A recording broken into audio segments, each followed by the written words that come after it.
Hello everyone, I'm Kripa Sankar Pandey and you are watching Legal Narrative.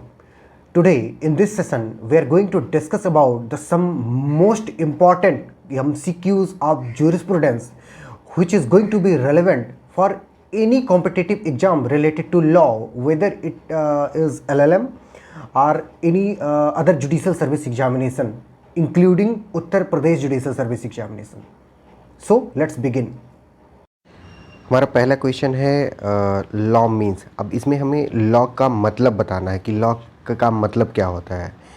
तो पहला option है the entire body of rules in a state, कि क्या जो कि जितने भी रूल्स रेगुलेशंस लॉज हैं उस स्टेट में उनको कहा जाएगा, कि किसी एक पर्टिकुलर कानून को कहा जाएगा, पर्टिकुलर लॉ को कहा जाएगा, कि मोरालिटी के रूल्स को लॉ कहा जाएगा, कि रूल्स ऑफ नेचुरल जस्टिस को लॉ कहा जाएगा।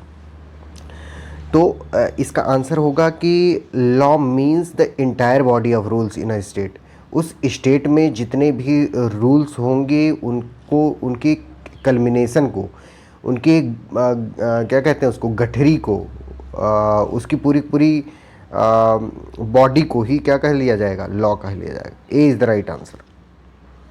अगले क्वेश्चन पर चलते हैं हम। Theory of categorical imperative was propounded by. अभी पूछ रहा है कि कैटेगोरिकल इम्पेरेटिव की थ्योरी किसने दी थी? जूलियस स्टोन ने दी थी, कि एलन ने दी थी, कि ऑस्टिन ने दी थी, कि कांट ने दी थी? तो किसने दिया था? इमैनुअल कांट ने दिया था थ्योरी ऑफ कैटेगोरिकल इम्पेरेटिव। अगले क्वेश्चन पर बढ़ जाते हैं। है in the dark age natural law was given a new interpretation by. अब डार्क एजेस में नेचुरल लॉ को न्यू डायमेंशन, न्यू इंटरप्रिटेशन किस जूरिस्ट ने दिया था? हमसे एक क्वेश्चन पूछ रहा है। सेंट ऑगस्टाइन ने दिया था, कि सेंट थॉमस एक्विनास ने दिया था, कि पाउल ने दिया था, कि अल्पियन ने दिया था? तो इसका आंसर है सेंट ऑगस्टाइन ने दिया था। सेंट ऑगस्टाइन ने डार्क एजेस में नेचुरल लॉ का नया वर्जन दिया था, नया इंटरप्रिटेशन दिया था। अगले क्वेश्चन पर बढ़ जाते हैं। अगला क्वेश्चन है national character of law was introduced in jurisprudence by. अब नेशनल कैरेक्टर किसने जूरिस्प्रूडेंस में इंट्रोड्यूस किया था? तो नेशनल कैरेक्टर किसने इंट्रोड्यूस किया था भैया? सेविग्नी ने किया था। कार्ल मार्क्स तो मार्क्सिस्ट था, उसने नहीं किया था। मॉन्टेस्क्यू ने भी नहीं किया था, और हैंस केलर ने भी नहीं किया। किसने किया था? सेविग्नी ने किया था। इन्होंने क्या किया था? नेशनल कैरेक्टर ऑफ, राष्ट्रीय चरित्र दिया था। किसको दिया था? लॉ को दिया था। आगे बढ़ जाते हैं। Stammler has divided law into two parts. Stammler ने लॉ को दो हिस्सों में बांटा हुआ था, मतलब दो बताया कि इसके दो हिस्से होते हैं, दो पार्ट्स होते हैं। तो वो कौन कौन से हिस्से होते हैं? ऑप्शन ए है positive law and positive morality. Positive number B है positive law and negative law. Number C है idea of law and concept of law. Number D है divine law and human law. तो अब हमें इसमें बताना है कि स्टेमलर ने किन दो आधार पर, किन दो बेसिस पे इसको डिवाइड किया था। तो ऑप्शन है हमारा C, the idea of law and concept of law.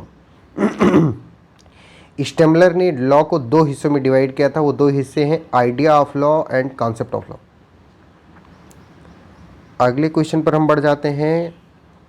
हमारा क्वेश्चन है the concept of Austen's sovereignty is influenced by the ideologies of which of the following.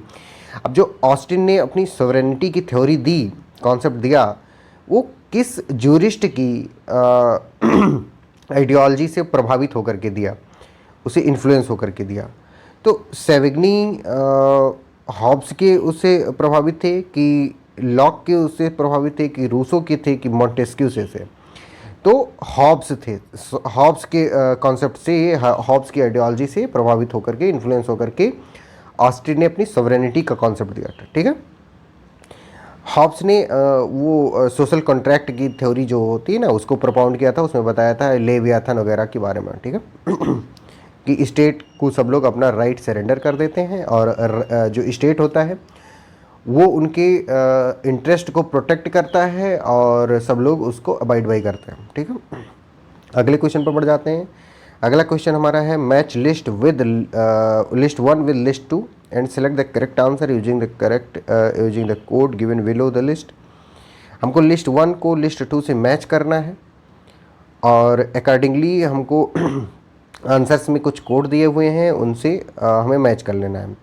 तो ये लिस्ट 1 में दिया हुआ है, जूरिस्ट के नाम दिए हुए हैं। लिस्ट 2 में उनकी कंट्री ऑफ ओरिजिन दिया हुआ है कि वो किस देश के थे।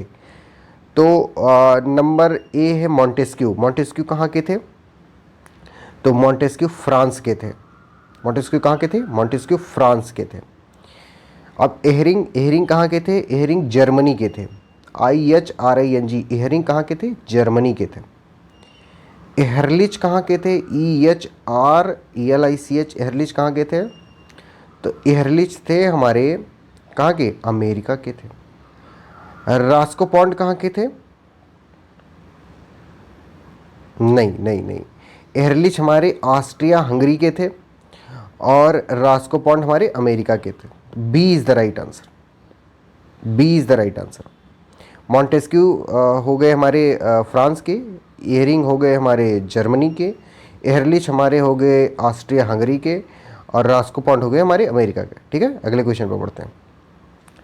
अगला क्वेश्चन है who categorise the subject of jurisprudence as expositorial jurisprudence and censorial jurisprudence.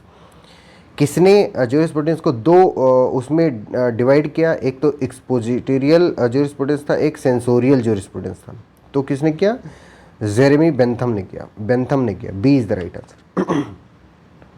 Holland ने नहीं किया है, केल्सन ने नहीं किया है, पैटॉन ने नहीं किया है। किसने किया है? बेंथम ने किया है। किस किस चीज़ में डिवाइड किया है? एक्सपोजिटोरियल ज्यूरिस्प्रूडेंस और सेंसोरियल ज्यूरिस्प्रूडेंस। ठीक है, आगे बढ़ जाते हैं। अगला क्वेश्चन है who is the following author said as father of English jurisprudence. English jurisprudence का पिता किसे कहा जाता है? तो इंग्लिश ज्यूरिस्प्रूडेंस का पिता ऑस्टिन को कहा जाता है।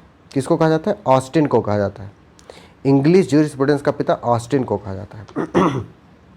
अगले क्वेश्चन पर बढ़ जाते हैं। अगला क्वेश्चन है whose method is called scientific positivism. Scientific positivism किसके मेथड को कहा जाता है? तो साइंटिफिक पॉजिटिविज्म ऑगस्ट कॉम्टे के मेथड को कहा जाता है। ऑगस्ट कॉम्टे के मेथड को साइंटिफिक पॉजिटिविज्म कहा जाता है। इसमें साइंटिफिक पॉजिटिविज्म ना डुगिट के कॉन्सेप्ट को कहा जाता है, ना रास्कोपॉन्ड को कहा जाता है, ना ऑस्टिन को कहा जाता है। कहा किसको जाता है? ऑगस्ट कॉम्टे को कहा जाता है। अगला क्वेश्चन है who among the following is considered as exponent of utilitarianism. Utilitarianism को किसने propound किया? तो यूटिलिटेरियनिज्म का कॉन्सेप्ट होता है कि greater good of greater number, मतलब सब लोग खुश हों, ज़्यादा लोग खुश हों। तो इस कॉन्सेप्ट को किसने propound किया था? बेंथम ने propound किया था। जेरेमी बेंथम ने propound किया था यूटिलिटेरियनिज्म का कॉन्सेप्ट। बेंथम, हम याद कर लेंगे इसको कि यूटिलिटेरियनिज्म का कॉन्सेप्ट किसने दिया था? बेंथम ने दिया था। अगला हमारा क्वेश्चन है according to Austin the science of jurisprudence is concern with. अब साइंस ऑफ ज्यूरिस्प्रूडेंस किस चीज़ से कंसर्न है अकॉर्डिंग टू ऑस्टिन? तो ऑस्टिन एक पॉजिटिविस्ट थे, तो इनके अकॉर्डिंग क्या होगा? पॉजिटिव लॉ होगा। ऑस्टिन के according science of jurisprudence is concern with positive law. अगला क्वेश्चन हमारा है, हम यहाँ पे हमें दो लिस्ट दी हुई है, लिस्ट 1 एंड लिस्ट 2, और उसमें ज्यूरिस्ट के लिस्ट 1 में ज्यूरिस्ट दिए हुए हैं, लिस्ट 2 में हमारे ज्यूरिस्ट की दी हुई डिफिनीशंस दी हुई हैं।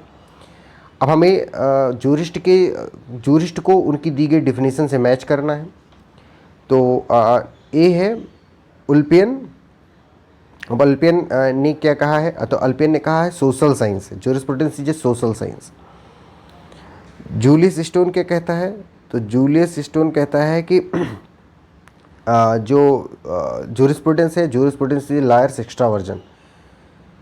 पैटरसन क्या कहते हैं? पैटरसन कहते हैं कि जो ज्यूरिस्प्रूडेंस है is science of just and unjust. ठीक है। ऑस्टिन क्या कहते हैं? ऑस्टिन कहते हैं कि जो ज्यूरिस्प्रूडेंस है वो फिलॉसफी ऑफ पॉजिटिव लॉ है। तो इन सबको अगर हम मैच करेंगे तो हमारा ऑप्शन क्या बनेगा? सी। सी इज़ द राइट आंसर। आप वीडियो पॉज करके और इसको देख सकते हैं और इसको याद कर लीजिएगा। ठीक है। अगला क्वेश्चन हमारा है according to Austin which one of the following is not an essential element of law. Austin ने सॉवरेंटी की कमांड थ्योरी दी थी, लॉ की कमांड थ्योरी दी थी, सॉवरेंटी थ्योरी दी थी। अब उसमें 3 चीज़ें थी, कमांड था, आइडियल था, सॉरी आइडियल नहीं था, ड्यूटी था और सैंक्शन था।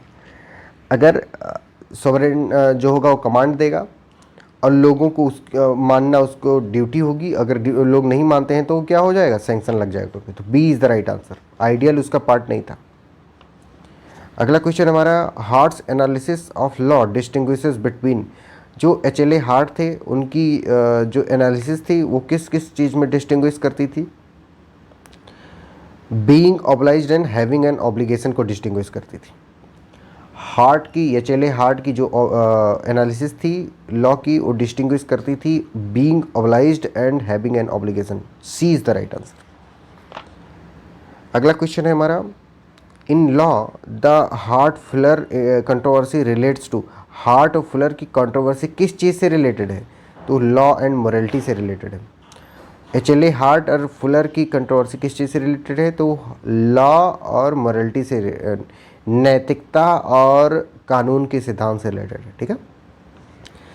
अगला क्वेश्चन हमारा है कि sovereignty according to Austin is the characteristics of being. अब सॉवरेनिटी किस चीज़ का कैरेक्टरिस्टिक्स है, तो वो पॉजिटिव एंड नेगेटिव बोथ का है। सॉवरेनिटी का पॉजिटिव एस्पेक्ट भी है और नेगेटिव एस्पेक्ट भी है अकॉर्डिंग टू ऑस्टिन। ठीक है। अब हम अगले क्वेश्चन की तरफ बढ़ जाते हैं। अगला क्वेश्चन हमारा है, the expression to signify an assumption which conceals or affects to conceal the fact that a rule of law has undergone alteration, its letter being unchanged, its operation being modified is.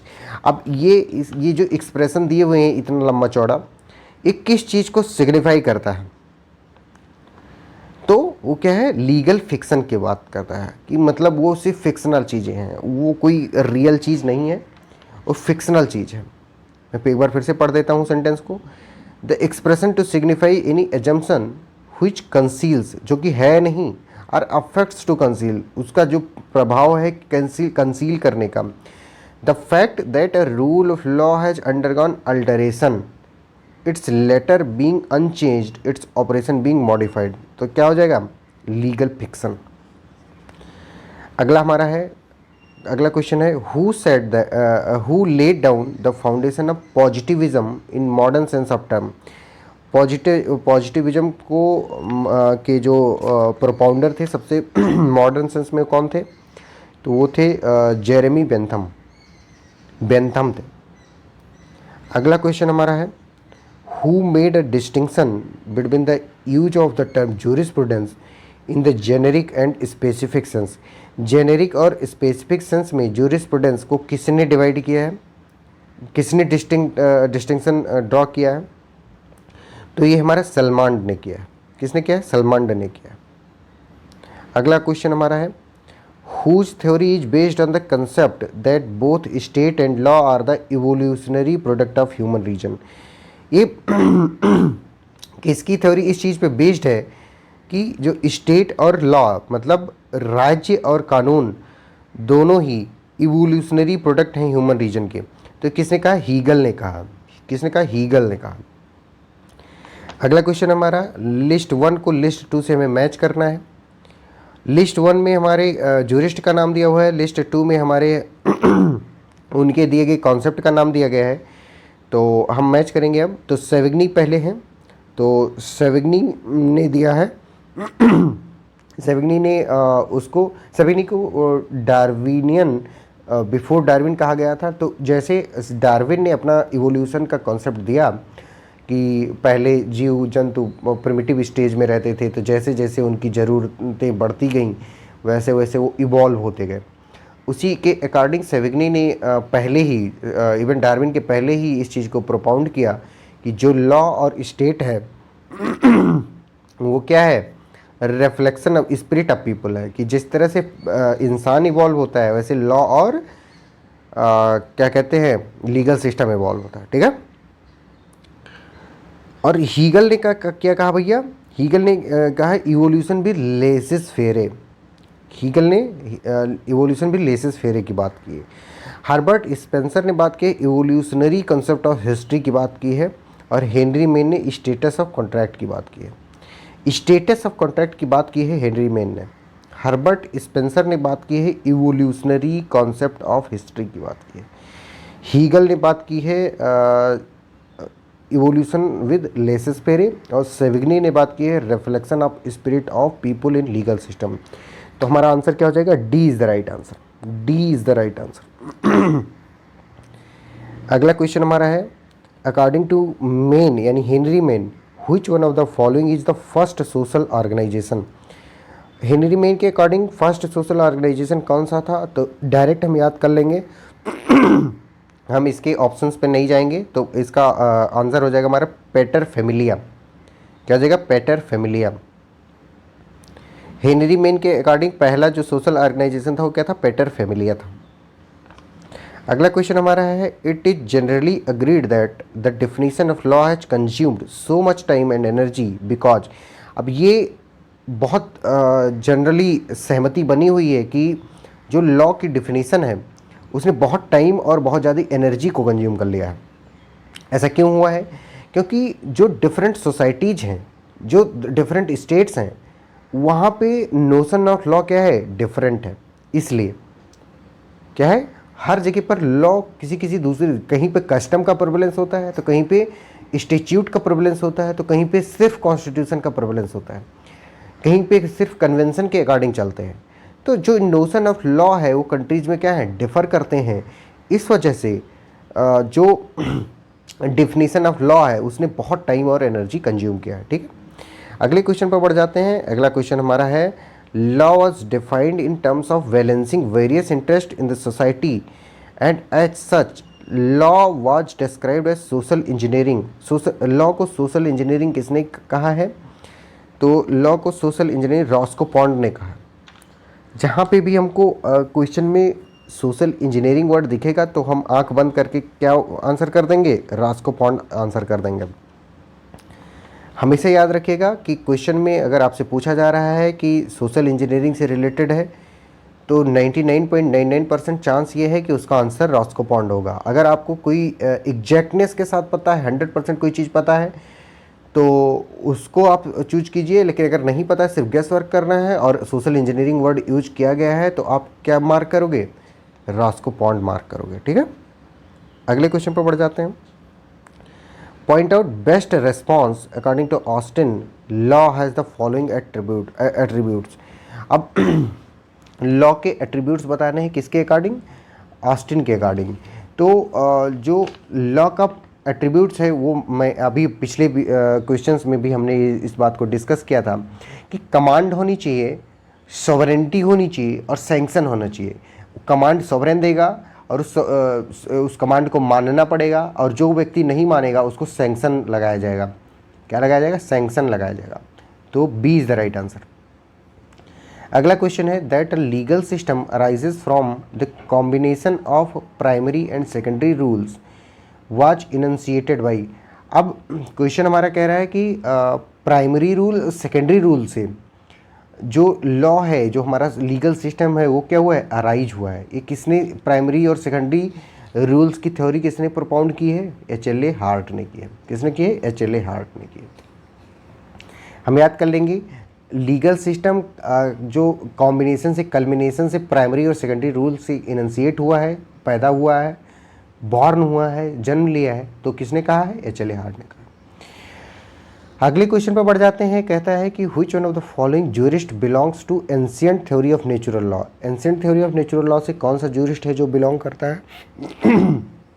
तो इन जितने भी हमारे option दिए हैं, चाहे वो Thomas Aquinas हों, चाहे ग्रोसियस हों, चाहे कोहलर हों, चाहे सॉक्रेट्स हों, तो हमारे ऑप्शन सबसे पुराने कौन है? सॉक्रेट्स हैं। तो ancient theory of natural law कौन है? सॉक्रेट्स हो जाएगा। ठीक है, अगला क्वेश्चन हमारा है क्या कहते हैं according to Austin sanction is. अब सैंक्शन अकॉर्डिंग टू ऑस्टिन, जैसे कमांड, सॉवरेनिटी और सैंक्शन जो वो कॉन्सेप्ट था ना, तो उसके अकॉर्डिंग सैंक्शन क्या है? तो सैंक्शन है भैया the evil consequence of disobeying the command of the sovereign. मैंने बताया था कि जो सॉवरेन होगा वो कमांड देगा और उस कमांड को अबाइड बाई करना, उसको मानना हमारी ड्यूटी होगी। अगर हम उस ड्यूटी को नहीं फॉलो करते हैं, नहीं मानते हैं, नहीं ओबे करते हैं, तो हमको सैंक्शन मिलेगा। और उस जो सैंक्शन होगा वो क्या है? Evil consequence of disobeying. अगर हम नहीं मानते हैं वो कमांड तो हमको सज़ा मिलेगी, हमें सैंक्शन लगेगी, उसी हम क्या कहते हैं, सैंक्शन कहते हैं। क्या कहते हैं, सैंक्शन कहते हैं। ये किसने ये प्रोपाउंड किया है, ऑस्टिन ने प्रोपाउंड किया है। तो हमारा ऑप्शन कौन सा सही हो जाएगा, B is the right answer. अगले क्वेश्चन पर बढ़ जाते हैं। इसमें लिस्ट 1 दी हुई है, लिस्ट 2 दी हुई है। लिस्ट 1 में हमारे ज्यूरिस्ट दिए हुए हैं, लिस्ट 2 में हमारे इनके थ्योरीज दी हुई हैं। तो लिस्ट 1 में फुलर ने कौन सी थ्योरी दी है, तो फुलर ने इनर मोरालिटी की थ्योरी दी है। फुलर ने कौन सी थ्योरी दी है, फुलर ने इनर मोरालिटी की थ्योरी दी है। बेंथम ने कौन सी थ्योरी दी है, तो बेंथम ने, हमने जैसे पिछले क्वेश्चंस में भी देखा, तो यूटिलिटेरियनिज्म की थ्योरी दी है। बेंथम ने यूटिलिटेरियनिज्म की थ्योरी दी है। हेनरी मेन ने कौन सी थ्योरी दी है, तो हेनरी मेन ने स्टेटस टू कॉन्ट्रैक्ट की थ्योरी दी है। स्टेटस टू कॉन्ट्रैक्ट की थ्योरी किसने दी है, हेनरी मेन ने दी है। डुगिट ने क्या कौन सी थ्योरी दी है, तो डुगिट ने सोशल सॉलिडेरिटी की थ्योरी दी है। डुगिट ने कौन सी थ्योरी दी है, डुगिट ने सोशल सॉलिडेरिटी की थ्योरी दी है। अगले क्वेश्चन पर बढ़ जाते हैं हम। अगला क्वेश्चन हमारा the expression law in relation to jurisprudence means. अब इन रिलेशन टू ज्यूरिस्प्रूडेंस के संबंध में हमें लॉ की मीनिंग बतानी है। तो लॉ क्या है, हमने पहले ही क्वेश्चन अपना डिस्कस किया था कि वो फंडामेंटल लीगल प्रिंसिपल्स हैं, कि जितने भी ओवर आर्चिंग जितने भी लीगल प्रिंसिपल्स होंगे उनको हम क्या कहेंगे, लॉ कहेंगे। अगले क्वेश्चन पर बढ़ जाते हैं। Austin's theory of law can be found in his work titled province of jurisprudence determined through which he meant to convey the idea that. अब इसमें प्रोविंस ऑफ जो ज्यूरिस्प्रूडेंस डिटरमाइंड था, इसका मतलब क्या था, ये क्यों नाम दिया ऑस्टिन ने अपनी इस थ्योरी का, ठीक है, वर्क को, अपनी बुक का नाम उन्होंने प्रोविंस ऑफ ज्यूरिस्प्रूडेंस डिटरमाइंड क्यों दिया, तो क्यों दिया, क्योंकि the subject matter of divine law etcetera do not fall with in the purview of jurisprudence. क्यों दिया, क्योंकि उन्होंने जो ज्यूरिस्प्रूडेंस था उसकी एक लिमिटेशन तैयार, उसका एक रीजन तैयार, उसका एक प्रोविंस तैयार कर दिया, और उससे डिवाइन लॉ वगैरह के मैटर को क्या कर दिया, एक्सक्लूड कर दिया, ठीक है। इसीलिए उसका नाम क्या रखा गया, प्रोविंस ऑफ ज्यूरिस्प्रूडेंस डिटरमाइंड। अगला क्वेश्चन पे बढ़ जाते हैं। हमारा अगला क्वेश्चन है jurisprudence as a separate branch of discipline was started by. अब ज्यूरिस्प्रूडेंस को सबसे पहले किस कंट्री के, किस सभ्यता, किस सिविलाइजेशन के लोगों ने एज ए सेपरेट अलग डिसिप्लिन के रूप में पढ़ना शुरू किया, तो वो रोमन्स थे। कौन थे, रोमन्स थे। Jurisprudence is a separate branch of discipline was started bye whom, Romans. अगले क्वेश्चन पर बढ़ जाते हैं। अगले क्वेश्चन में पहले स्टेटमेंट दिए हुए हैं, फिर ऑथर दिए हैं। लिस्ट 1 में स्टेटमेंट है, लिस्ट 2 में ऑथर्स हैं। हमें स्टेटमेंट को उनके ऑथर से मैच करना है। तो पहला स्टेटमेंट है sociological school is meta juristic. ये बात किसने कही है, तो ऑथर, तो ये है reflection of spirit of people in legal system, ठीक है। किसी को कोई डाउट नहीं होना चाहिए, ठीक है। तो इसका हो जाएगा हमारा C is the right answer. Formal analysis of structure of English law. English law का फॉर्मल एनालिसिस किसने दिया है, तो किसने दिया भैया, ऑस्टिन ने दिया। Jurisprudence is lawyers extra version, ये किसने दिया है, जूलियस स्टोन ने दिया, ठीक है। Sociological school is meta juristic, Henry Maine का है, ठीक है। Sociological school is meta juristic, Henry Maine. ये इसमें कुछ ऑप्शन इधर उधर हो गए हैं, हेनरी मेन इधर लिस्ट 2 में होना चाहिए था, और reflection of spirit of people in legal system list 1 में होना चाहिए। ये मिसमैच हो गया है। आप लोग पॉज करके इस चीज़ को अच्छे से पढ़ लीजिए और याद कर लीजिए, ठीक है। अगले क्वेश्चन पर बढ़ जाते हैं। इस चीज़ के लिए सॉरी, ये लिस्ट थोड़ा इधर उधर प्रिपेयर हो गई है।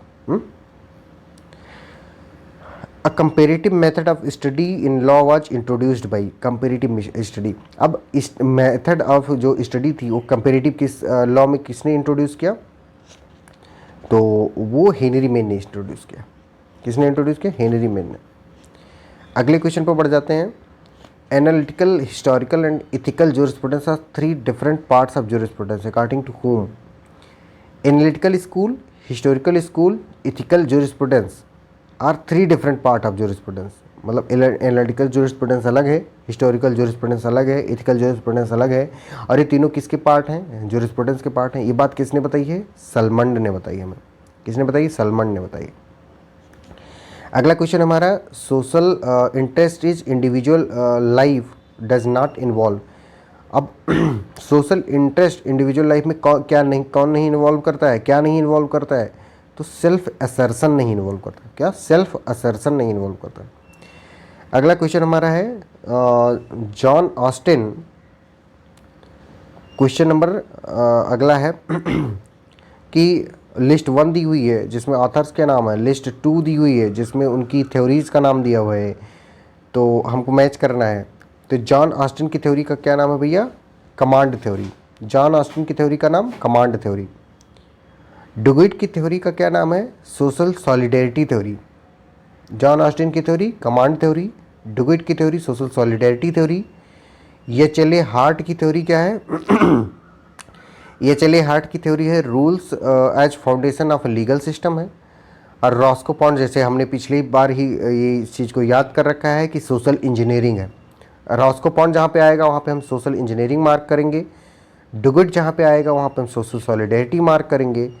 ऑस्टिन जहाँ पे आएगा हम कमांड थ्योरी मार्क करेंगे। ठीक है, तो इस क्वेश्चन का आंसर क्या हो जाएगा? B is the right answer. B is the right answer. अगला क्वेश्चन हमारा है कि who among the following is considered as founder of science of sociology. Science of sociology, तो फादर ऑफ सोशियोलॉजी भी इनको कहा जाता है, ये ऑगस्ट कॉम्टे। अगला क्वेश्चन है हमारा, who prefers to call Austin's analytical school as imperative school.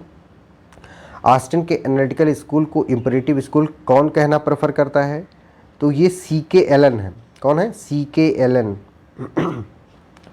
अगला क्वेश्चन हमारा है 41, sorry, which one of the following has divided justice in two parts, distributive justice and corrective justice। Justice को दो हिस्सों में किसने बांटा है?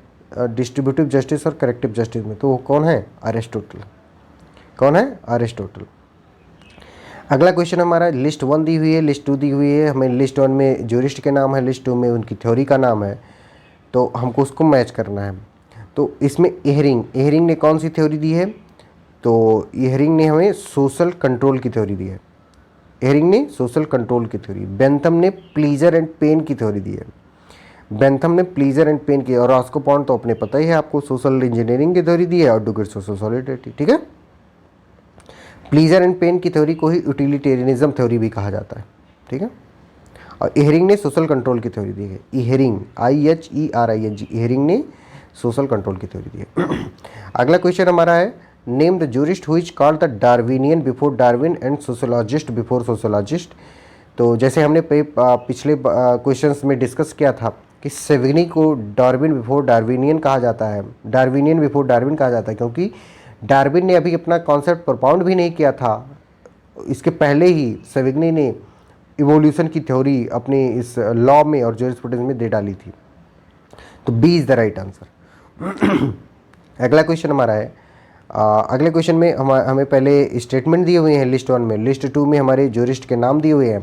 देखो ये जो लिस्ट वाले हैं इनको ऐसे ही कि ऐसे रट्टा मार लेना, क्योंकि क्वेश्चन डायरेक्ट आते हैं। कई बार सिंगल ऐसे पूछ लिया जाएगा कि सोशल इंजीनियरिंग की थ्योरी किसने दी है, या किसकी थ्योरी को सोशल इंजीनियरिंग थ्योरी कहते हैं, और कई बार ऐसे लिस्ट बना करके देगा। तो चाहे जैसा भी आएगा, अगर हमको याद है तो हम उसका आंसर कर सकते हैं, लेकिन अगर हमें याद नहीं रहेगा तो भैया आंसर कैसे करोगे? समझ रहे हो? तो इसलिए क्या करोगे? याद कर लोगे। क्या कर लोगे? याद कर लोगे। तो the task of law is social engineering. अब सोशल इंजीनियरिंग वर्ड आ गया, तो सोशल इंजीनियरिंग को किससे मैच कर दोगे? रॉस्को पॉन्ड से मैच कर दो। ये ए को 4 से मैच करोगे तो ये सिर्फ एक ऑप्शन में है, option B is the right answer. अच्छा, इस क्वेश्चन में मैं आपको इलिमिनेशन मेथड भी सिखा देता हूँ। अब जैसे आपने ये याद कर रखा था कि सोशल इंजीनियरिंग किसका है? रॉस्को पॉन्ड का है। अब मान लो आपको किसी का और नहीं पता था कि सोशल सॉलिडेरिटी डुगिट का होगा, और ये community is found in social facts ये एहरलिच का होगा, साइंटिफिक पॉजिटिविज्म ऑगस्ट कॉम्टे, ये मान लो आपको नहीं पता, लेकिन आपको ये सिर्फ पता है कि सोशल इंजीनियरिंग किसका है? रॉस्को पॉन्ड का है। अब आप तुरंत ऑप्शन पे जाओ, ऑप्शन पर देखो कि जो ए है यानी स्टेटमेंट ए, वो उसमें कहाँ कहाँ किस किस ऑप्शन में 4 मैच है, तो ऑप्शन ए में नहीं मैच है, ऑप्शन सी में नहीं मैच है, ऑप्शन डी में, तो हमको आगे पढ़ने की इवन ज़रूरत ही नहीं है, हम ऑप्शन बी मार्क करके आगे बढ़ जाएंगे, ये 100% करेक्ट आंसर होगा। लेकिन अगर आप कंफ्यूज हो, मान लो कि अगर ए ऑप्शन में भी और बी ऑप्शन में भी दोनों में ए 4 से मैच होता, तो खैर इस ऐसे क्वेश्चंस में तो ये पॉसिबल नहीं है कि ऐसे मैच होता, लेकिन अगर मान लो क्वेश्चन ऐसे बना दिया गया है और उसका ऑप्शन ऐसे बना दिया गया, तो हमको एक दो चीज़ें और जाएं, जैसे हम सोशल सॉलिडेरिटी और सोशल इंजीनियरिंग याद करके रखें, तो इस क्वेश्चन को ऐसे बड़ी ईजिली मतलब केक वॉक होगा, ठीक है। तो सोशल सॉलिडेरिटी को हम डुगेट याद कर लेते हैं और सोशल इंजीनियरिंग को रॉस्कोपोंड याद कर लेते हैं, बस हमारा आंसर हो जाया करेगा, ठीक है। B is the right answer. आगे बढ़ जाते हैं, अगला क्वेश्चन है analytical, historical and ethical jurisprudence are 3 different parts of jurisprudence according to. अब ये क्वेश्चन रिपीटेड है, पिछली बार भी आया था, तो इसको सलमान ने कहा। अगला क्वेश्चन हमारा है how did Aristotle describe justice in restoring equality when this has been disturbed. अगर जो इक्वलिटी है वो डिस्टर्ब हो जाती है, तो उसको कैसे रेस्टोर किया जाएगा अरिस्टोटल के अकॉर्डिंग, तो अरिस्टोटल करेक्टिव जस्टिस के थ्रू क्या, ठीक है। अगला क्वेश्चन है हमारा distinction between general and particular jurisprudence were recognized by. अब जनरल और पर्टिकुलर ज्यूरिस्प्रूडेंस का रिकॉग्निशन किसकी थ्योरी में आया हुआ है, तो वो ऑस्टिन की थ्योरी में आया हुआ है। ऑस्टिन की थ्योरी में जनरल और पर्टिकुलर ज्यूरिस्प्रूडेंस का रिकॉग्निशन है, किसकी थ्योरी में, ऑस्टिन की थ्योरी में। अगला क्वेश्चन हमारा है who among the following is considered N exponent of utilitarianism, यानी प्लीजर एंड पेन वाली थ्योरी, तो कौन है, बेंथम है। जहाँ भी प्लीजर पेन की बात की जाएगी, यूटिलिटेरियनिज्म की बात की जाएगी, तो कौन आ जाएगा, बेंथम आ जाएगा, ठीक। अगला क्वेश्चन हमारा है कि who is called the Darwin of historical school. भैया अभी हमने कुछ देर पहले पढ़ा था कि Darwin before Darwinian, Darwinian before Darwin कौन था, तो कौन, कोई और नहीं, सेविग्नी जी थे अपने। ये हिस्टोरिकल स्कूल के प्रोपाउंडर एक तरह से माने जाते हैं, सेविग्नी इज़ द राइट आंसर। अगला क्वेश्चन हमारा है कि इसमें भी लिस्ट 1 को लिस्ट 2 से मैच करना है। लिस्ट 1 में ज्यूरिस्ट का नाम दिया हुआ है, लिस्ट 2 में उनके कुछ कॉन्सेप्ट दिए हुए हैं, लिस्ट 1 को लिस्ट 2 से मिलाना है। तो फुलर की देखो, फुलर कहीं पर भी आए तो वो मोरालिटी की बात करेगा, फुलर कहीं पर भी आएगा तो किसकी बात करेगा, मोरालिटी की बात करेगा। तो अब ए को 3 से मैच, अब इसमें भी एलिमिनेशन मेथड वाला लगाओ जो अभी हमने सीखा है अब उधर। तो फुलर ए 3 से किस ऑप्शन में मैच है, ए में मैच है नहीं, बी में मैच है यस, सी में मैच है नहीं, डी में मैच है नहीं, तो हमारा बी राइट आंसर होगा। लेकिन हम और चेक कर लेते हैं। फ्रीडमैन का जो फ्रीडमैन जस्टिस का जो कॉन्सेप्ट है वो क्या है, तो वो है हमारा law in a changing society. इन्होंने बुक लिखी है law in a changing society, तो B is the right answer, ठीक है। तो हम ऐसे ऐसे करेंगे, सॉल्व करेंगे। जूलियस स्टोन का क्या है, ह्यूमन लॉ एंड ह्यूमन, और हेनरी मेन का तो अपना एंसेंट लॉ है, ये है, ठीक है। अगला क्वेश्चन आ जाता है हमारा कि which one of the following school adhered to the view that law is found not made, it is self existent. अब भैया कोई भी अगर ये कहता है कि कोई चीज़ सिर्फ पा ली गई है, उसको बनाया नहीं गया है, वो पहले से ही एग्जिस्ट करती थी, इसका मतलब अगर कोई चीज़ पहले से ही एग्जिस्ट करती है तो किस चीज़ का पार्ट हो गई, हिस्ट्री की पार्ट हो गई। अगर कोई चीज़ हिस्ट्री की पार्ट हो गई और उसको हम पढ़ रहे हैं यहाँ पे, तो वो किस स्कूल का हिस्सा हो जाएगा, हिस्टोरिकल स्कूल का हिस्सा हो जाएगा। किस चीज़ का हिस्सा हो जाएगा, हिस्टोरिकल स्कूल का हिस्सा हो जाएगा। स्टेटमेंट को मैं फिर से पढ़ता हूँ, लॉ इज फाउंड, लॉ को पाया गया है, नॉट मेड, बनाया नहीं गया है, इट इज सेल्फ एग्जिस्टेंट, ये पहले से ही है, मतलब अपने आप से ही बन गया है। ये किसने बताया, हिस्टोरिकल स्कूल ने बताया। किसने बताया, हिस्टोरिकल स्कूल ने बताया, ठीक है। Historical school is the right answer. अगला क्वेश्चन हमारा है कि which one of the following statement is related to Salmond. अब इसमें पूछ रहा है कि सलमान ने कौन सा स्टेटमेंट दिया है। तो पहला ऑप्शन है ज्यूरिस्प्रूडेंस इज लॉयर्स पर्सपेक्टिव, ये वाला स्टेटमेंट दिया है। कि jurisprudence is formal science of positive law, कि ये वाला स्टेटमेंट दिया है। कि jurisprudence is science of first principles of civil law, तो यही वाला स्टेटमेंट दिया है। सलमान ने कौन सा स्टेटमेंट दिया है? Jurisprudence is the science of first principles of civil law. C is the right answer. Law grows with the nation, increases with it and dies with its dissolution and it is a characteristics of it, it is said by.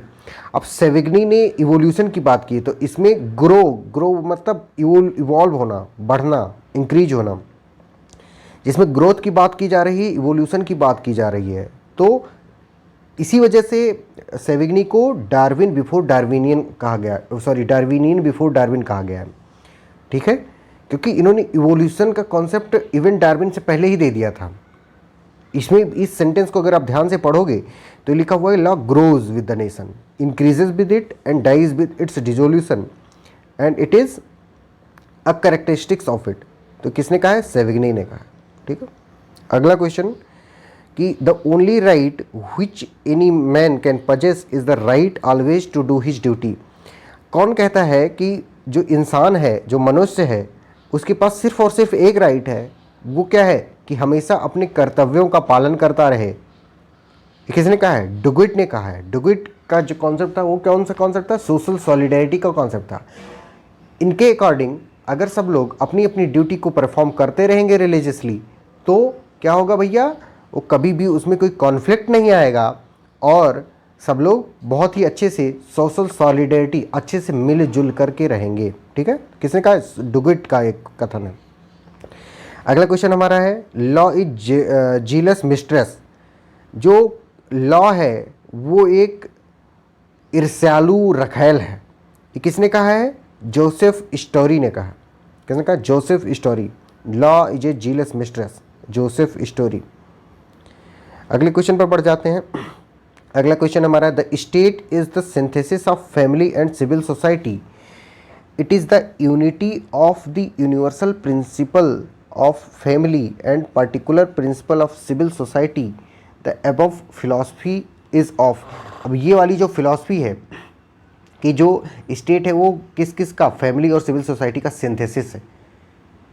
परिवार को और जो समाज है उसको मिला करके क्या बनाया गया है? राज्य बनाया गया है। ये किसका कॉन्सेप्ट है? तो ये हीगल का कॉन्सेप्ट है। किसका? हीगल का। अगला क्वेश्चन हमारा who said that law is normative science. किसने कहा कि लॉ एक नॉर्मेटिव साइंस है? नॉर्मेटिव साइंस किसने कहा है लॉ को? तो ये कैल्सन ने कहा है। किसने कहा है? कैल्सन ने कहा है। कैल्सन ने कहा है कि law is A normative science, ठीक है। अगले क्वेश्चन पर बढ़ जाते हैं। अगला क्वेश्चन कह रहा है equity had come not to destroy the law but fulfil it. किसने कहा है इस बात को? तो इसको कहा है मेटलैंड ने। मेटलैंड ने, स्पेलिंग याद कर लीजिएगा, MEAITLAND, Maitland. Equity had come not to destroy the law but fulfil it. किसने कहा? मेटलैंड ने कहा।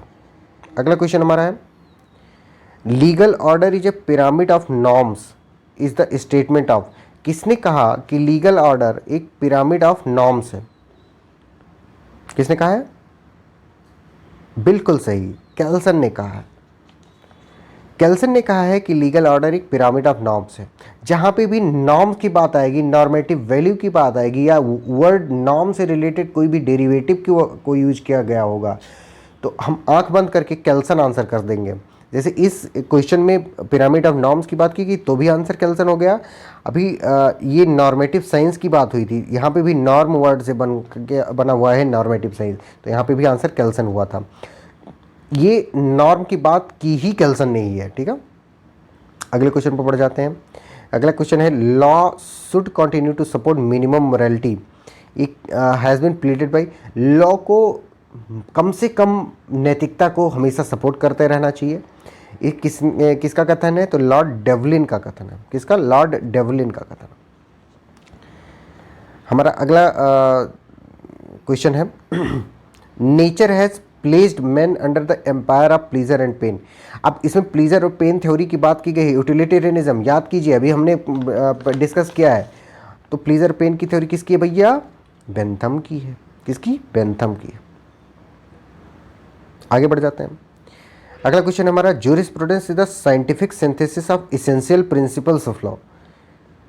ज्यूरिस्प्रूडेंस जो है साइंटिफिक सिंथेसिस है किसका, इसेंशियल प्रिंसिपल्स ऑफ लॉ। किसकी डेफिनेशन है ज्यूरिस्प्रूडेंस की, सी के एलन की। किसकी, सी के एलन की डेफिनेशन है। Jurisprudence is the scientific synthesis of essential principles of law. कौन, सी के एलन।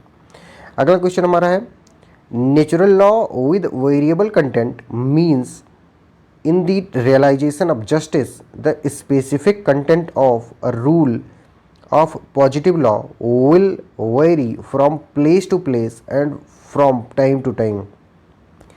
जो natural law with variable content है उसका मतलब ये है कि जो रियलाइजेशन ऑफ जस्टिस है उसके स्पेसिफिक कंटेंट जो रूल ऑफ पॉजिटिव लॉ होगा वो क्या करेगा, हमेशा जगह से जगह, मतलब एक स्थान से दूसरे स्थान पे जाओगे तो उसका कॉन्सेप्ट क्या होगा, बदलता रहेगा एक समय से। यानी अगर आप 2097 या 3000 में देखोगे तो हम लोग क्या हो जाएंगे, बहुत बदल जाएंगे, इंसान बहुत बदल जाएगा। लेकिन अगर हम वही 18वीं शताब्दी में, 17वीं शताब्दी में, 16वीं शताब्दी में चल जाएं तो वहाँ की जो सोसाइटी थी, वहाँ का जो लॉ था वो क्या था, बहुत डिस्टिंक्ट था। तो इसका आंसर किसने दिया है इस natural law with variable content की थ्योरी, तो ये जोसेफ के कोहलर ने दिया। किसने दिए, जोसेफ कोहलर ने। अगला क्वेश्चन हमारा, which one of the following jurist emphasized that we can not understand what a thing is unless we study what it does. किसने कहा है ये, कि हम तब तक किसी भी चीज़ को नहीं समझ सकते जब तक ये पता कर लें कि वो करती क्या है। वो रॉस्को पॉन्ड ने कहा है। किसने कहा, रॉस्को पॉन्ड। अगला क्वेश्चन हमारा, who amongst the following said that jurisprudence is philosophy of positive law. किसने कहा कि ज्यूरिस्प्रूडेंस जो है वो एक दर्शन है पॉजिटिव लॉ का, पॉजिटिव लॉ का दर्शन है ज्यूरिस्प्रूडेंस। किसने कहा है, ये कहा है हमारे ऑस्टिन ने कहा। अगला क्वेश्चन है हमारा, who defined law as the depsychologised command. किसने लॉ को डिफाइन करते हुए कहा है, डे साइकोलॉजिस्ट कमांड, तो ये केल्सन ने कहा है। आगे हम बढ़ जाते हैं, jurisprudence is the I of law, Laski ने कहा है। किसने कहा, लास्की। लास्की से आई से लास्की। ठीक। अगला question, who amongst the following said that jurisprudence is the formal science of positive law. किस व्यक्ति ने, किस ज्यूरिस्ट ने बताया कि ज्यूरिस्प्रूडेंस जो है वो फॉर्मल साइंस किसका है, पॉजिटिव लॉ का, तो हॉलैंड ने कहा ये बात। किसने कहा, हॉलैंड ने कहा। अगला क्वेश्चन हमारा है कि jurisprudence is the philosophical aspect of knowledge of law. किसने कहा ये बात, jurisprudence is the philosophical aspect of knowledge of law. धीरे धीरे पढ़िए इस चीज़ को, हड़बड़ाने की ज़रूरत नहीं है, ध्यान से पढ़िए, याद कर लीजिए। ये इन क्वेश्चन से बाहर क्वेश्चन नहीं पूछा जाएगा और आप मैक्सिमम मार्क्स गेन करेंगे और आपका सिलेक्शन हो जाएगा। ठीक है, तो क्या, कौन है, सिसेरो ने कहा। सिसेरो ने क्या कहा है, jurisprudence is the philosophical aspect of knowledge of law. Cicero, एक बार फिर से बोलता हूँ, jurisprudence is the philosophical aspect of knowledge of law. अगला question, jurisprudence is the knowledge of thing human and divine, the science of just and unjust. ये किसकी definition है ज्यूरिस्प्रूडेंस की, अल्पियन की। Jurisprudence is the knowledge of things human and divine, the science of just and unjust, अल्पियन। अगला question हमारा, law is uncertain and certainty of law is a legal myth. किसने कहा है, जेरोम फ्रैंक ने कहा। Law is uncertain and certainty of law is a legal myth. किसने कहा, Jerome Frank ने कहा। अगला क्वेश्चन है, natural law is based on the nature of man and on his inward need of living in society. किसने कहा है बात, तो इस बात को कहा है हमारे ह्यूगो ग्रोसियस ने। किसने कहा, ह्यूगो ग्रोसियस ने। अगला क्वेश्चन है हमारा, who amongst the following looks at jurisprudence as system of rules. Jurisprudence को as a system of rules कौन देखता है, तो कौन देखता है भैया, HLA हार्ट देखते हैं। HLA हार्ट ज्यूरिस्प्रूडेंस को कैसे देखते हैं, as a system of rules. अगला क्वेश्चन हमारा, who amongst the following said this statement that positivism is a trilogy of command, sanction and sovereignty. अब ये ऑस्टिन की कमांड थ्योरी है भैया, कुछ और नहीं है। तो कौन कहेगा इस बात को, हैं, सॉरी, ये कमांड थ्योरी नहीं है, ये HLA हार्ट का पॉजिटिविज्म की ट्रायोलॉजी थ्योरी है। इन्होंने भी सेम वर्ड यूज किए हैं, कमांड, सैंक्शन एंड सॉवरेनिटी। तो इसका आंसर हो जाएगा HLA हार्ट। ठीक, इस क्वेश्चन पे बहुत ध्यान दीजिएगा, तो ताकि कभी भी ये क्वेश्चन गलत ना हो। अगर ट्रायोलॉजी वर्ड यूज किया गया है पॉजिटिविज्म वर्ड के साथ, तो उसका आंसर क्या हो जाएगा, ये चेले हार्ट हो जाएगा। ठीक है, अगला क्वेश्चन बढ़ जाते हैं। Who said that all positive law is attempt at just law and justice is a harmony of wills or purposes within the framework of the social life? The harmony of will or purposes vary according to time and place. किस व्यक्ति ने बताया कि harmony of will जो है वो समय और स्थान के साथ बदलती रहती है? किसी और ने नहीं, रूसो ने बताया। एक बार मैं सेंटेंस फिर से पढ़ता हूँ। All positive law is attempt at just law and justice is a harmony of wills or purposes within the framework of the social life. The harmony of will or purposes vary according to time and place. किसने कहा है? Rousseau ने कहा। अगले question पर बढ़ जाते हैं। According to whom the matter of jurisprudence is positive law, law simply and strictly so called, or law set by political superior to political inferior? किस जूरिस्ट ने कहा कि जो जूरिस्प्रूडेंस का सब्जेक्ट मैटर है वो पॉजिटिव लॉ है और लॉ सिंपली और स्ट्रिक्टली सो कॉल्ड है, और लॉ ही है वो सेट करता है, किया जाता है किसके द्वारा? पॉलिटिकल सुपीरियर, जो पॉलिटिकल डोमिनेंस में ऊपर होते हैं, सुपीरियर होते हैं, वो सेट किया जाता है पॉलिटिकल इन्फीरियर के लिए। ये बात किसने कही है? ऑस्टिन ने कही है। किसने कही? ऑस्टिन ने कही है। अगले क्वेश्चन पे बढ़ जाते हैं। Law consist of set of principles or body of rules recognised and applied by the state in the administration of justice. ये किसने कहा है? फिर से मैं सेंटेंस पढ़ता हूँ। Law consist of set of principles or body of rules recognised and applied by the state in the administration of justice. ये किसका कथन है? सलमन का कथन है। अगला क्वेश्चन पे बढ़ जाते हैं। Aim of the law is to balance the competing interest in the society. Competing interest in the society को अगर उसकी एडजस्ट करने की बात की, बैलेंस करने की बात की, इसका मतलब सोशल इंजीनियरिंग की बात हो रही है। इंजीनियरिंग में हम करते क्या हैं कि हर चीज़ों को बैलेंस आउट करते हैं। जो सिविल इंजीनियर होता है वो ऐसे बैलेंस करके पुल बनाता है, बिल्डिंग बनाता है कि उसमें कोई भी चीज़ एक्स्ट्रा या कम ना लग जाए, सब कुछ बैलेंस्ड आउट रहे। तो ये हो जाएंगे हमारे कौन से? Roscoe pond. क्योंकि ये जो पूरा स्टेटमेंट है ये सोशल इंजीनियरिंग की तरफ इंडिकेट करता है। तो सोशल इंजीनियरिंग हमने याद किया है, रॉस्को पॉन्ड है। अगला क्वेश्चन हमारा है। It is the duty of law to make valuation of interest. कानून की, लॉ की ये ड्यूटी है कि वो वैल्यूएशन ऑफ इंटरेस्ट को ध्यान में रखे। किसने कहा है ये बात? रॉस्को पॉन्ड ने कहा। क्योंकि इसमें भी हमें सोशल इंजीनियरिंग का झलक दिखती है, और सोशल इंजीनियरिंग की झलक जहाँ जहाँ दिखेगी वो रॉस्को पॉन्ड होगा। Law is not universal in nature. Law is not universal in nature like language, it varies with people and ages. जो क्या है कानून है वो क्या यूनिवर्सल नहीं है, उस समय पीपुल और लोगों के साथ साथ बदलता रहता है। ये कॉन्सेप्ट किस चीज़ का है? वॉकजीस्ट का है। और वॉकजीस्ट का कॉन्सेप्ट किसने दिया है? सेविग्ने ने दिया है। हिस्टोरिकल स्कूल की बात है ये। अगले क्वेश्चन पे पहुंच जाते हैं। Norm is the meaning of an act by which certain behaviour is commanded, permitted और अथराइज्ड। जो नॉर्म होता है वो क्या है, उसकी मीनिंग क्या है? वो किसी बिहेवियर का, कमांड का परमिट किया जाता है, अथराइज किया जाता है वो। अब मैंने अभी पिछले ही उसमें बताया था कि जहाँ पे भी नॉर्म की बात की जाएगी वहाँ पे हमें बिना कुछ सोचे समझे कैल्सन को आंसर मार्क कर देना है, अगर कैल्सन ऑप्शन में है। अगर कैल्सन ऑप्शन में नहीं है तो हमको कुछ और सोचना है। तो अपने इस क्वेश्चन में कैल्सन आंसर में है कि नहीं है? तो कैल्सन आंसर में है तो हम कैल्सन को मार्क करेंगे, and Kelsen is the right answer. आगे बढ़ते हैं। Some shared morality is essential to the existence of any society. किसी भी सोसाइटी में कुछ शेयर्ड मोरलिटी का होना बहुत ज़रूरी है। ये किसका कथन है? एच.एल.ए. हार्ट का। एच.एल.ए. हार्ट का। अगला क्वेश्चन है। Who amongst the following said that a right with me is a child of law? A natural right is a son of that never had a father. ये बात किसने कही है? जेरेमी बेंथम ने कही। किसने कही है? Jeremy Bentham.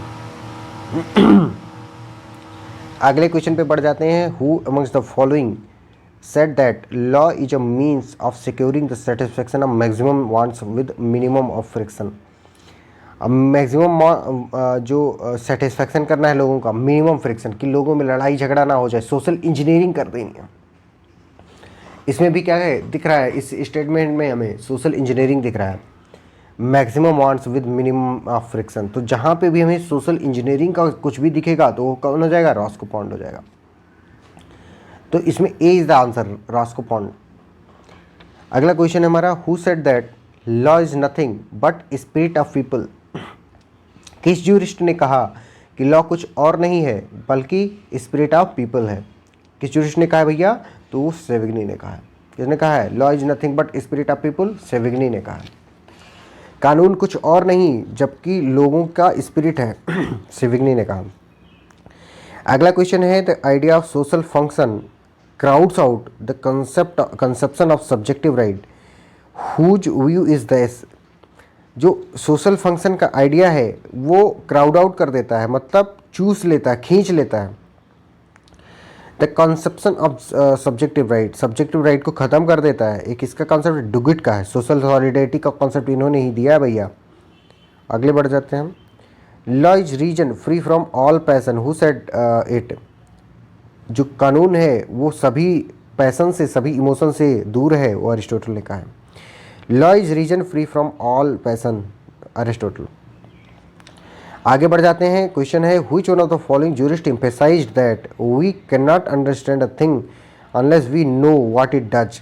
हम किसी भी चीज़ को नहीं समझ सकते तब तक जब तक ये माना जाए कि वो करती क्या है।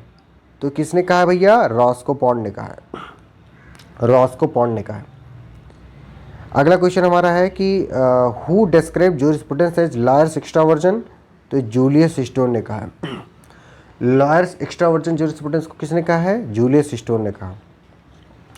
अगला क्वेश्चन हमारा है कि who has written the following words, law grows with the growth of people, strengthen with the strength of people and finally dies away as the nation loses its nationality. अब इसमें इवोल्यूशनरी प्रोसेस की बात की गई है कि evolution हो रहा है, बढ़ रहा है और बढ़ रहा है और बढ़ रहा है और बढ़ के मर जाता है। तो जहाँ पे इवोल्यूशन की बात की जाएगी तो वो सेविग्नी की बात होगी। इनको डार्विनियन बिफोर डार्विन भी कहा जाता है। इन्होंने हिस्टोरिकल स्कूल के फादर भी माने जाते हैं। तो कौन सा आंसर हो जाएगा? सेविग्नी। अगला क्वेश्चन हमारा है कि who said that law is not to be deduced from the rule but the rule from the law. ये बात किसने बोली है? तो ये बात बोली है पॉलस ने, PAULUS, पॉलस ने। Law is not to be deduced from the rule but the rule from the law, Paulus. अगला क्वेश्चन हमारा है, law should continue to support minimum morality. Law को मिनिमम मोरालिटी को सपोर्ट करते रहना चाहिए। ये किसने कहा है भैया? लॉर्ड डेवलिन ने कहा। अगला क्वेश्चन हमारा है, law is sum of conditions of social life as secured by the power of the state through the means of external compulsion. जो कानून है, जो लॉ है, वो उन सारी कंडीशंस का सम टोटल है जो सोशल लाइफ को सिक्योर करती हैं from by the power of state through the means of external compulsion. एक इसका किस स्कूल का एक जो है स्टेटमेंट है, कॉन्सेप्ट है, तो ये सोशियोलॉजिकल स्कूल का है। किसका है? सोशियोलॉजिकल। जहाँ पे हमें सोशल लाइफ की, सोसाइटी की, सोशल सिस्टम की, सोशल सॉलिडेरिटी की, सोशल इंजीनियरिंग की, इन सारी चीज़ों की बात आएगी तो वो कौन सा स्कूल हो जाएगा भैया? वो सोशियोलॉजिकल स्कूल हो जाएगा। ठीक, अगले क्वेश्चन पर बढ़ जाते हैं। अगला क्वेश्चन हमारा है, nature has placed man under the empire of pleasure and pain. अब pleasure and pain utilitarianism model है किस, तो इसका आंसर हो जाएगा बेंथम। अगला क्वेश्चन बढ़ जाते हैं, the movement of progressive society has hitherto been a movement from status to contract. It is said by किसने कहा है? हेनरी मेन ने कहा है। किसने कहा? Henry Maine. Status to contract concept ही किसने दिया है? Henry main. आप क्वेश्चन में देखिएगा, अगर वर्ड यूज हुआ स्टेटस टू कॉन्ट्रैक्ट तो आंसर मार दीजिएगा, कौन? Henry man. मैं स्टेटमेंट को फिर से एक बार पढ़ता हूँ ताकि जो लोग सिर्फ ईयरफोन लगा करके या हेडफोन लगा के सुन रहे हों, देख ना रहे हों, उनको कोई प्रॉब्लम ना हो। वो स्टेटमेंट है, the movement of progressive societies has hitherto been a movement from status to contract, it is said by Henry Maine. अगला क्वेश्चन हमारा है, legal order is a pyramid of norms is the statement of. अब इसमें norms की बात की है तो किसका स्टेटमेंट होगा, आप लोग बताओ कमेंट सेक्शन में, पॉज करके वीडियो कमेंट सेक्शन में आंसर लिखो। अच्छा ठीक है, कोई बात नहीं, केल्सन। तो जहां पे भी नॉर्म की बात आएगी वहां पे उसका आंसर हो जाएगा केल्सन। अगले क्वेश्चन पर बढ़ जाते हैं। अगला क्वेश्चन हमारा, balancing of social interest and doctrine of social engineering is the greatest contribution to sociological school, this is attributed to whom. अब हम 50 बार इसको अभी तक के लेक्चर में देख चुके हैं कि सोशल इंजीनियरिंग किसका कॉन्सेप्ट है, रॉस्को पॉन्ट का। किसका? रॉस्को पॉन्ट का। किसी चीज़ को बैलेंस आउट करना, किसी चीज़ को कंस्ट्रक्ट करना, उस चीज़ में सारे इंटरेस्ट को ध्यान में रखते हुए बैलेंस करना, ये इंजीनियरिंग होती है। अब यही चीज़ जब सोसाइटी में की जाती है तो सोशल इंजीनियरिंग होती है। और सोशल इंजीनियरिंग का कॉन्सेप्ट कौन प्रोपाउंड करता है? रॉस्को पॉन्ट करता है। अगला question, social contract is not a historical fact but a hypothetical construction of region. Before this contract, man was happy and free and there was equality among men. तो इस concept को किसने दिया? Rousseau ने दिया। कॉन्सेप्ट को किसने दिया? Before this contract man was happy and free and there was equality among man, किसने दिया है? रूसो ने दिया। अगला क्वेश्चन हमारा, interpretation is that process by which the courts seek to ascertain the meaning of law through medium of authoritative forms in which it is expressed. This statement is of, ये statement किसका है? Salmon का। Salmon का statement क्या है? फिर से पढ़ता हूँ, interpretation is that process by which the courts seek to ascertain the meaning of law through medium of authoritative form in which it is expressed. किसका स्टेटमेंट है? सलमान का। अगले क्वेश्चन पर बढ़ जाते हैं। अगला क्वेश्चन है, the growth of custom into law is analogous to the growth of law itself in an infant society. अब इसमें फिर अगर आप ध्यान से देखें तो ये स्टेटमेंट ऐसा है कि अगर खूब ध्यान से पढ़िए इसको, ग्रोथ की बात कर रहा है। किसकी? Growth of custom into law is analogous to the growth of law itself in an infant society. अब ग्रोथ की बात करें, ग्रोथ मतलब इवोल्यूशन, इवोल्यूशन मतलब इवोल्यूशनरी प्रोसेस, इवोल्यूशनरी प्रोसेस मतलब डार्विन का कॉन्सेप्ट, और डार्विन का कॉन्सेप्ट मतलब डार्विनियन बिफोर डार्विन, और डार्विनियन बिफोर डार्विन कौन है? Savigny, historical school. अगला question, custom is to society what law is to state, it has been said by, किसके द्वारा कहा गया है? सलमन के द्वारा कहा गया। Custom is to society what law is to state, किसके द्वारा कहा गया? सलमन के द्वारा कहा गया। अगला क्वेश्चन है हमारा, I think adherence to precedent should be the rule and not the exception. ऐसा हमें लगता है कि adherence to precedent क्या होना चाहिए? रूल होना चाहिए, ये एक्सेप्शन नहीं होना चाहिए। किसने कहा है? कार्डोजो ने कहा। किसने कहा? कार्डोजो। अगला क्वेश्चन हमारा है, लॉ इज व्हाट द जजेस declares, this statement relates to which of the following thinker. किस थिंकर से रिलेटेड है? तो जेरोम फ्रैंक से। लॉ इज व्हाट जजेस डिक्लेयर्स, किसने कहा है? Jerome Frank. अगला क्वेश्चन हमारा है, who amongst the following said that legislation is formal utterance statement of legislative organ of society.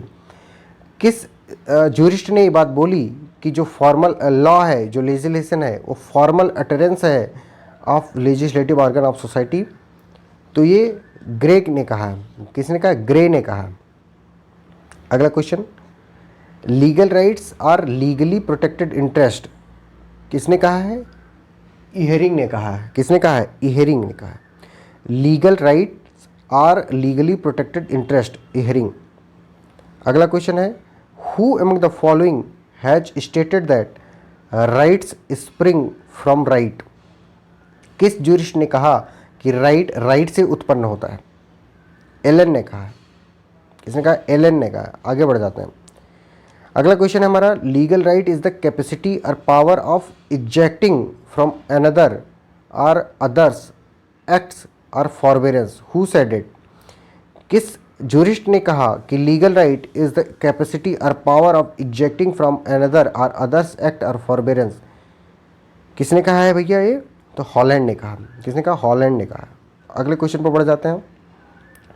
अगला क्वेश्चन हमारा है, who amongst the following has said that ownership is a right over a determinate thing, indefinite in point of user, is unrestricted in point of disposition and unlimited in point of duration? ये किस व्यक्ति ने कहा है? तो ये Austin ने कहा। D is the right answer, Austin. Ownership is a right over a determinate thing, indefinite in time of user, unrestricted in point of disposition and unlimited in point of duration. किसने कहा है? Austin ने कहा।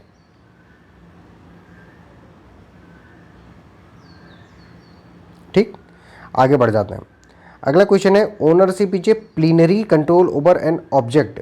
किस इंसान ने, किस jurist ने ये बात बोली कि जो ओनरशिप है वो प्लीनरी कंट्रोल है किसके ऊपर? Of an object.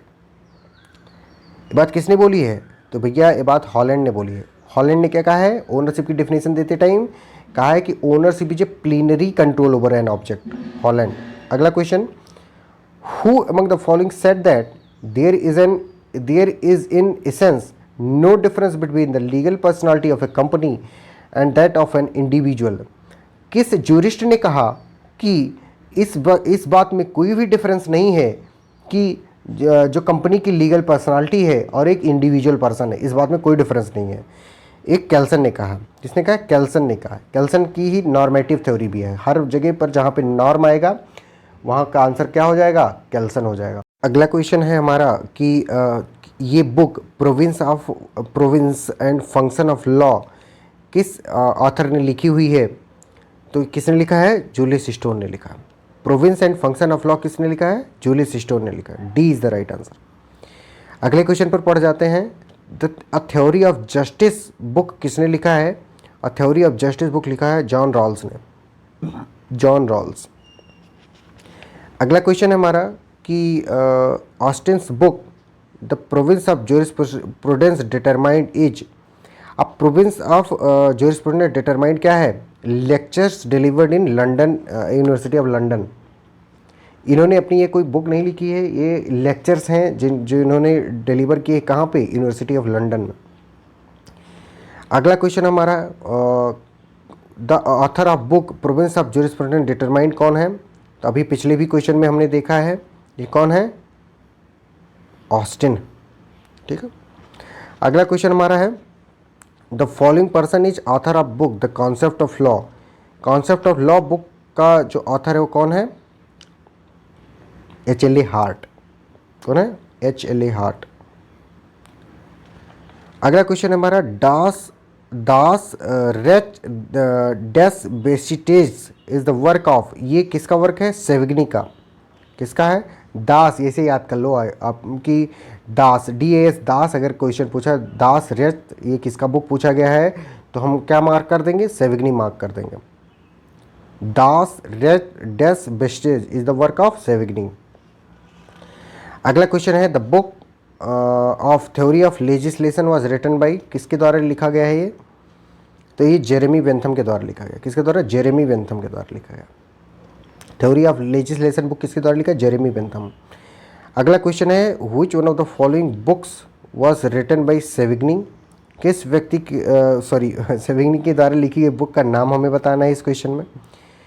तो क्या है? The system of modern Roman law. Savigny ने कौन सी बुक लिखी है? The system of modern Roman law. अगला क्वेश्चन है, the original author of the book the limits of jurisprudence defined is. Original author कौन है the limits of jurisprudence defined book के? जेरेमी बेंथम है। कौन है? Jeremy Bentham.